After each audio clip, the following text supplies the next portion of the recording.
తనకి తెలిసిన సంగీతాన్ని అందించారు తప్ప తను గొప్ప సర్వజ్ఞాని ఏనాడూ చెప్పుకోలేదు చక్రవర్తి గారు. మచ్చుక్కో విషయం చెప్తాను. వెంకటేశ్వర వ్రత మహత్యం చిత్రానికి ఒక పాటని దీపక్ రాగంలో చేయమని అడిగారంట దర్శకులు. ఆ రాగలక్షణం చక్రవర్తి గారికి అంతగా తెలియదు. రాత్రికి రాత్రి బాలమురళీకృష్ణ గారికి ఫోన్ చేస్తే ఆయన ఇంట్లో లేరు. సితార్ జనార్దన్ గారిని అడిగితే పుస్తకాలు చూడాలన్నారంట. అంతే, ఎదురుగా ఉన్న వినాయకుడి పటానికి దండం పెట్టేసి చక్రధర్రావు దీపక్ రాగం రాసుకో అంటూ నొటేషన్స్ చెప్పేశారంట. తీరా మర్నాడు వింటే అది నిజంగానే దీపక్ రాగంలోనే ఉందంట.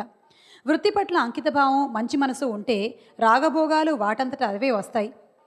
జీవన తీరాలు చిత్రంలోని ఈ రాగమాలికలో వినిపించేటువంటి యమన్, ద్విజావంతి, కామవర్ధిని, దర్బారీ కానడ రాగాలు అలా అనాయాసంగా వచ్చినవే.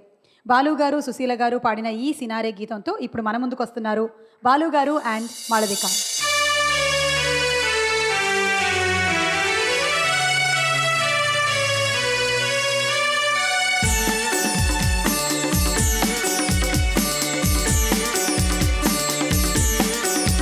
కెరటానికి ఆరాటం తీరం చేరాలని, తీరానికి ఉబలాటం ఆ కెరటం కావాలని,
వసంతమని తెలుసు కోయిల పాటలకు, ఇదే మూలమని తెలుసు తీయని పంటలకు.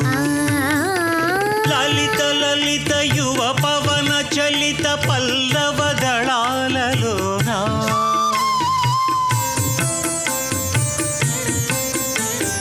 రమణీయ కుసుమ రమణీ రంజిత భ్రమర గీతిలోనా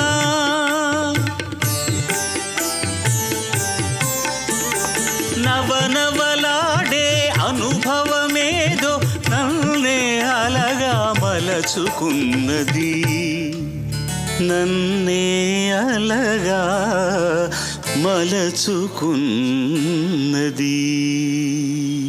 అందుకే ఈ ఆరాటం, ఇందుకే ఇందుకే ఆ ఊబలాటం,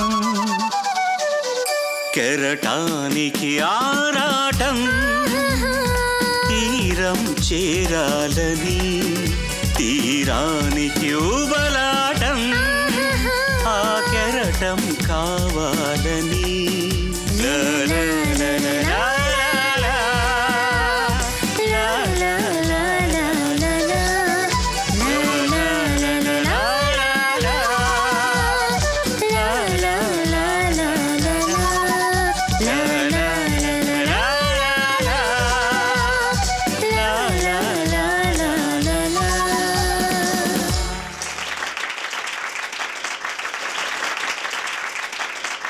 థ్యాంక్ యూ మాళవిక.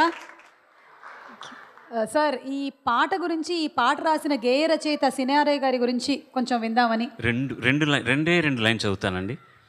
ఆ రోజుల్లో కంప్యూటర్ గ్రాఫిక్స్ లేదు.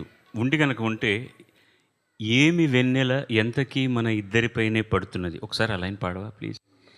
ఏమి వెన్నెల ఎంతకో మన ఇద్దరిపైనే పడుతున్నది, తనకు దాహం వేసిందేమో మనల నల్లరి పెడుతున్నది. ఇప్పుడు ఎలా తీసుంటారండి షాటు, మొత్తం వెన్నెల్లో హీరో హీరోయిన్ అలా ఫ్రేమ్లోకి ఎంటర్ కాగానే కంప్యూటర్ గ్రాఫిక్స్లో మొత్తం ప్రపంచం అంతా చీకటైపోయి వాళ్ళిద్దరి మీదే వెన్నెలు పడుతుంటే ఎంత అందంగా ఉంటుందో, అది పిక్చరైజేషన్ చేయకుండానే నారాయణ రెడ్డి గారు రాసిన మాటలు వింటే అలా అనిపిస్తోంది.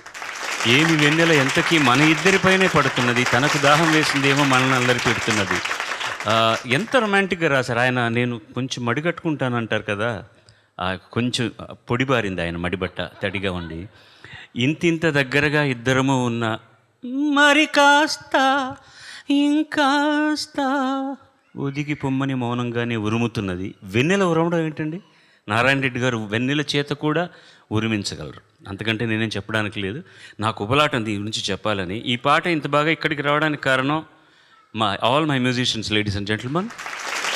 Chinna on the first keyboard, Arvind on the second keyboard, Ravi Shankar on the flute, Krishna on the so many things. He has got so many things. Swami on the pads, Jogarao on dholak and tabla, and Palraj on the tabla. Thank you, friends. Thank you. ఈ బుజ్జిది చాలా బాగా పాడింది కదా. Please give her one more round of applause. Really she sang so well. బుజ్జిదిగా మొదలుపెట్టింది పాటల ప్రయాణం. ఇప్పుడు శ్రీమతి మాళవిక. సరే, ఇప్పుడు అవన్నీ ఎందుకు, బుజ్జిది అన్నారు, అలా ఆపేద్దాం. దానివల్ల ఇప్పుడు నీ వయసు నా వయసు ఏం పెరగదు. నేను 16, నీకు 14. వెళ్ళు.